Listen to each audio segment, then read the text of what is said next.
Hello friends, welcome back to my channel Pompa's kitchen. অনেক দিন পর আজকে রান্নার ভিডিও করছি। আজকে নিয়ে এসেছি কাতলা মাছ। মাছগুলো ধুয়ে নিয়ে আমি নুন হলুদ মাখিয়ে ভাজা করে নিলাম। তারপর আমি ওইখানে আলু পটল কেটে রেখেছি। এটা আমি আলু পটল দিয়ে তরকারি করব। আর পটলটা আমি আজকে একটু অন্য রকম করে কেটেছি। এমনি গোল গোল করে কাটা হয় পটল আলু যখন মাছ দিয়ে তরকারি করা হয়, কিন্তু আজকে আমি পটলটা যেভাবে ভাজা করে ঠিক সেইভাবে কেটেছি। আমার এইভাবে পটলটা বেশ ভালো লাগে, আমার মনে হয় মশলাটা বেশ এর মধ্যে ভালোভাবে যায়। তো আমি এইভাবে পটলটাকে কেটে নিয়েছি, নিয়ে একটু নুন একটু হলুদ দিয়ে এটাকে লাল লাল করে পটলটা ভেজে নেব।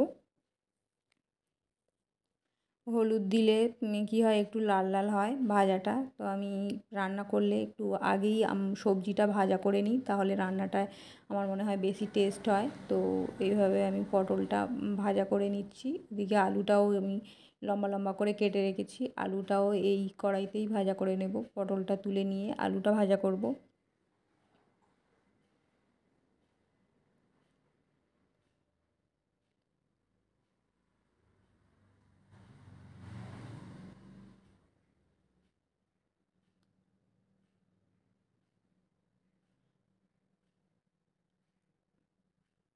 আমার এদিকে পটলটা লাল লাল করে ভাজা হয়ে গেছে। এবার আমি পটলটাকে তুলে নেব। নিয়ে আমি এই কড়াইতে যে আলুগুলো আছে সেই আলুটা এর মধ্যে ভেজে নেব।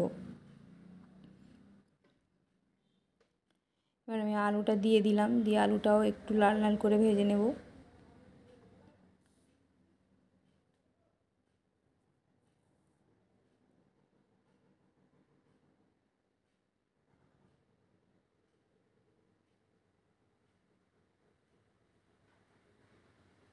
আলুটা ভাজা হয়ে গেছে, আলুটা আমি তুলে নিলাম। এর মধ্যে আর একটু তেল দিয়ে দেব।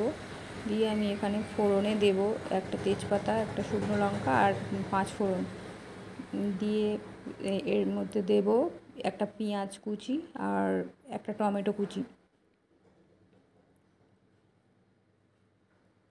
দিয়ে এটাকে ভালো করে লাল লাল করে ভাজবো। টমেটোটা যাতে ভালো করে গলে যায়, মানে তেলের মধ্যেই যাতে গলে যায়, তার জন্য আমি একটু নুন দিয়ে দেব, তাহলে তাড়াতাড়ি টমেটোটা গলে যায়। এবার দিয়ে এটাকে লাল লাল করে ভেজে নিয়ে এর মধ্যে আমি যে সবজিগুলো ভেজে রাখা আছে ওইগুলো দিয়ে দেব। আর কাঁচা লঙ্কা কাটা ছিল, কাঁচা লঙ্কাটাও এর মধ্যে আমি দিয়ে দিলাম।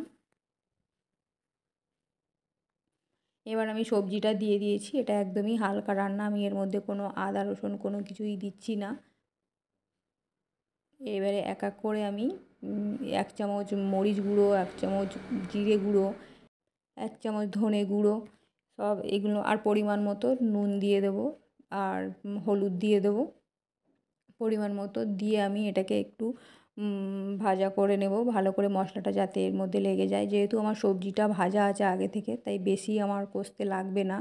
আর এবার এর মধ্যে আমি সামান্য জল দিয়ে ঢাকা দেবো, যাতে মশলাটা পুড়ে না যায়, মশলাটা যাতে ভালো করে পটলের মধ্যে ঢোকে। তো আমি এর মধ্যে সামান্য জল দিয়ে একটু ঢাকা দিয়ে দেবো।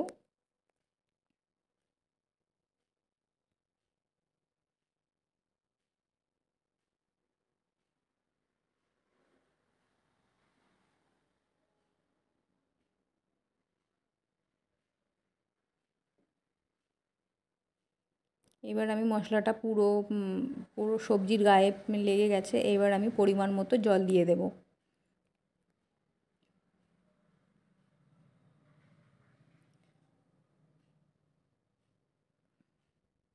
তারপর এটা ফুটে গেলে আমি একটু ঢাকা দিয়ে দেবো, 5 মিনিট ঢাকা দেওয়া থাকবে।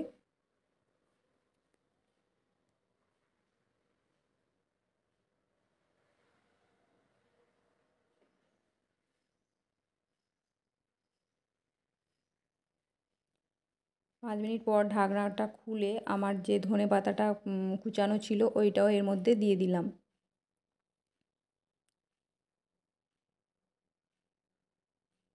এবার যে মাছগুলো ভেজে রেখেছিলাম, যেটা আমি তরকারি করব, তো সেটা আমি দিয়ে দিলাম। দিয়ে আর একটু 5 মিনিট ঢেকে রেখে দেবো, যাতে আলুটা গলে।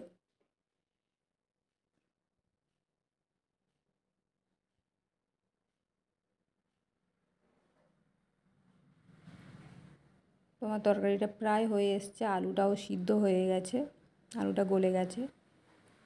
আর একটু সামান্য ঢাকা দিয়ে দেবো।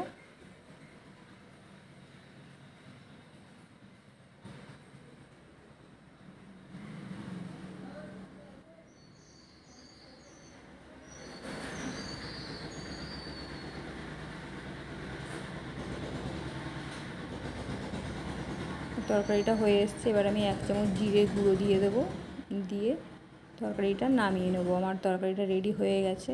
এইভাবেই তোমরা রান্না করে দেখতে পারো। এইভাবে পটল কেটে একদম অন্যরকম লাগে, গোল গোল করে পটল